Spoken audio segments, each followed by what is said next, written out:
കശ്മീരിലെ പഹൽഗാമിലുണ്ടായ ഭീകരാക്രമണത്തിന് പിന്നാലെ നയതന്ത്ര യുദ്ധത്തിലേക്ക് നീങ്ങുകയാണ് ഇന്ത്യയും പാകിസ്ഥാനും. പാകിസ്ഥാൻ ഭീകരവാദത്തിൽ നിന്ന് പൂർണ്ണമായും പിന്നോട്ടു പോകുന്നതുവരെ സിന്ധു നദീജല കരാർ ഉൾപ്പെടെ മരവിപ്പിക്കുന്ന കടുത്ത നടപടികളിലേക്കാണ് ഇന്ത്യ കടക്കുന്നത്. ഇന്ത്യയുടെ നടപടിക്ക് പിന്നാലെ ജലം നിഷേധിക്കുന്നത് യുദ്ധസമാനമെന്നാണ് പാകിസ്ഥാന്റെ പ്രഖ്യാപനം. തുടർന്ന് എല്ലാ സമാധാന ശ്രമങ്ങളെയും തള്ളിക്കളഞ്ഞുകൊണ്ട് ഷിംല കരാർ മരവിപ്പിച്ചിരിക്കുകയാണെന്ന് അറിയിക്കുകയും ചെയ്തു.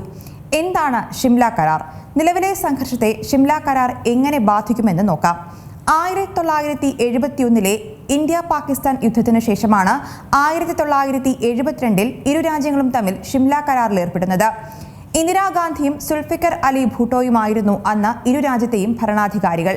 പാകിസ്ഥാൻ ബംഗ്ലാദേശ് തർക്കത്തിൽ ഇന്ത്യ ബംഗ്ലാദേശിനെ പിന്തുണച്ചതായിരുന്നു ഇരു രാജ്യങ്ങൾക്കുമിടയിലെ അന്നത്തെ സംഘർഷത്തിന് കാരണം.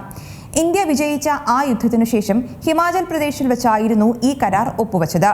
ഇരു രാജ്യങ്ങളും തമ്മിൽ കാലങ്ങളായി തുടരുന്ന സംഘർഷങ്ങൾക്ക് അവസാനം കുറിക്കുക എന്നതായിരുന്നു കരാറിന്റെ പ്രധാന ലക്ഷ്യം. മൂന്നാമതൊരാളുടെ ഇടപെടലില്ലാതെ തർക്കങ്ങൾ ഉഭയകക്ഷി ചർച്ചയിലൂടെ പരിഹരിക്കുക എന്നതായിരുന്നു കരാറിന്റെ പ്രധാന അജണ്ട. ഷിംല കരാർ പ്രകാരമുള്ള വ്യവസ്ഥകൾ എന്തൊക്കെയാണെന്ന് നോക്കാം. ഇരു രാജ്യങ്ങളും തമ്മിലുള്ള തർക്കങ്ങൾ സമാധാനപരമായി ഉഭയകക്ഷി ചർച്ചയിലൂടെ പരിഹരിക്കുക, കശ്മീരിൽ നിരന്തരം തുടരുന്ന സംഘർഷങ്ങൾ കുറയ്ക്കുക എന്നതാണ് ഇതിൽ പ്രധാനം. 1947 ഇരു രാജ്യങ്ങളും തമ്മിലുണ്ടായ യുദ്ധത്തിനൊടുവിൽ 1948 ഓഗസ്റ്റ് 13 പാസാക്കപ്പെട്ട ഒരു പ്രമേയത്തിലൂടെ ഇന്ത്യ പാകിസ്ഥാൻ അതിർത്തിയിൽ 1945 ജനുവരി 5 ഒരു വെടിനിർത്തൽ കരാർ നിലവിൽ വന്നു. ഷിംല കരാർ യാഥാർത്ഥ്യമായതോടെ ഈ വെടിനിർത്തൽ രേഖ നിയന്ത്രണ രേഖയായി ഇരു രാജ്യങ്ങളും അംഗീകരിക്കുകയായിരുന്നു. ഷിംല കരാർ നിലവിൽ വന്ന ശേഷം യുദ്ധത്തിൽ പിടിച്ചെടുത്ത 13,000 കിലോമീറ്റർ സ്ക്വയർ വരുന്ന ഭൂമി ഇന്ത്യ പാകിസ്ഥാന് വിട്ടുകൊടുത്തു. എന്നാൽ തുർത്തുക്, ദോദങ്, ത്യാക്ഷി, ചലൂങ്ക തുടങ്ങിയ തന്ത്രപ്രധാനമായ പ്രദേശങ്ങൾ വിട്ടുകൊടുക്കാൻ ഇന്ത്യ തയ്യാറായിരുന്നുമില്ല. ഏകദേശം 883 കിലോമീറ്റർ സ്ക്വയറാണ് ഇത് വരുന്നത്. മാത്രമല്ല, ഒരു പുതിയ രാജ്യം എന്ന നിലയിൽ ബംഗ്ലാദേശിനെ നയതന്ത്രപരമായി പാകിസ്ഥാനെ കൊണ്ട് അംഗീകരിപ്പിക്കുക എന്ന വ്യവസ്ഥയും ഷിംല കരാറിന്റെ സുപ്രധാന ലക്ഷ്യങ്ങളിൽ ഒന്നായിരുന്നു.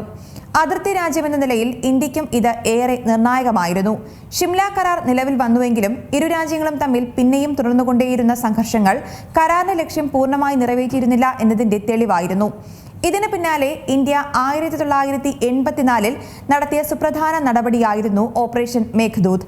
സിയാച്ചിൻ മേഖലയിൽ പാക് സൈന്യം പിടിമുറുക്കുന്നുവെന്നും ഭീകരവാദ പ്രവർത്തനങ്ങൾ ആസൂത്രണം ചെയ്യുന്നുവെന്നുമുള്ള വിവരത്തെ തുടർന്നാണ് ഓപ്പറേഷൻ മേഘദൂതിലൂടെ ആ മേഖല ഇന്ത്യ പിടിച്ചെടുത്തത്. ലോകത്തെ തന്നെ ഏറ്റവും വെല്ലുവിളി നിറഞ്ഞ മിലിറ്ററി ഓപ്പറേഷനുകളിലൊന്നായാണ് ഇതിനെ കണക്കാക്കപ്പെടുന്നത്.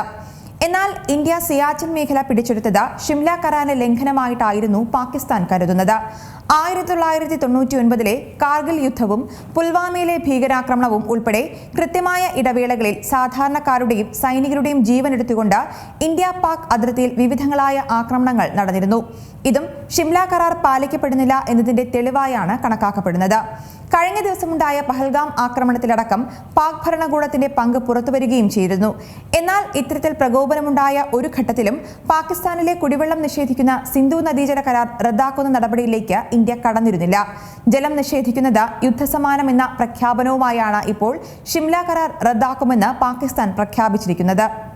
ഏറ്റവും പുതിയ വാർത്തകളും വിശേഷങ്ങളും വിരൽ തുമ്പിലറിയാൻ സീ മലയാളം ന്യൂസ് എല്ലാ ഡിജിറ്റൽ പ്ലാറ്റ്ഫോമുകളിലും ലഭ്യം.